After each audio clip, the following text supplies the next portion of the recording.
அன்பானவர்களே, தொடர் தோல்வி, அவமானம், வெட்கம், நிந்தனைகள் காரணமாக இன்று நீங்கள் கண்ணீரோடும் வேதனையோடும் நின்று நிற்கிறீர்களா? கர்த்தர் உங்களை நோக்கி சொல்கிறார், உங்கள் வெட்கத்துக்கு பதிலாக இரட்டிப்பான பலன் வரும், லட்சைக்கு பதிலாக சந்தோஷம் உண்டாகும், உங்கள் தேசத்தில் இரட்டிப்பான சுதந்திரம் கிடைக்கும், நித்திய மகிழ்ச்சி உங்களில் இருக்கும் என்று. கர்த்தர் கூறுவது என்னவென்றால், நீங்கள் அவமானப்பட்ட அதே இடத்திலே அவர் உங்களை உயர்த்தி இரட்டிப்பான ஆசீர்வாதத்தால் நிரப்புவார் என்பதுதான். இன்று நீங்கள் வெறுமையோடும் வெட்கத்தோடு நின்றாலும் நீதியும் நியாயமும் கர்த்தரிடத்தில் இருக்கிறது. அந்த நீதியை நிறைவேற்றவே இயேசு கிறிஸ்துவை இந்த உலகத்திற்கு தேவன் அனுப்பினார். இன்று உங்கள் வாழ்க்கையில் இயேசுவை ஏற்றுக்கொள்ளும் போது தேவனுடைய ஆவியானவர் உங்கள் வாழ்க்கையை சீர்படுத்தி சிறப்படுத்தி நெடுங்காலமாய் பாழாய் கிடந்த இடங்களை மீண்டும் எழுப்புவார். அவமானம் நீங்கும், சந்தோஷமும் சமாதானமும் பெருகும். உங்கள் சொந்த இடத்திலேயே நீங்கள் களி கூறுவீர்கள்.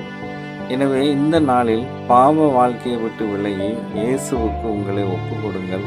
அவர் வரும்போது வெட்கம் நீங்கி தேவனுடைய இரட்டிப்பான ஆசீர்வாதம் உங்கள் இல்லத்திலும் தேசத்திலும் நிலைத்திருக்கும். ஆமேன்.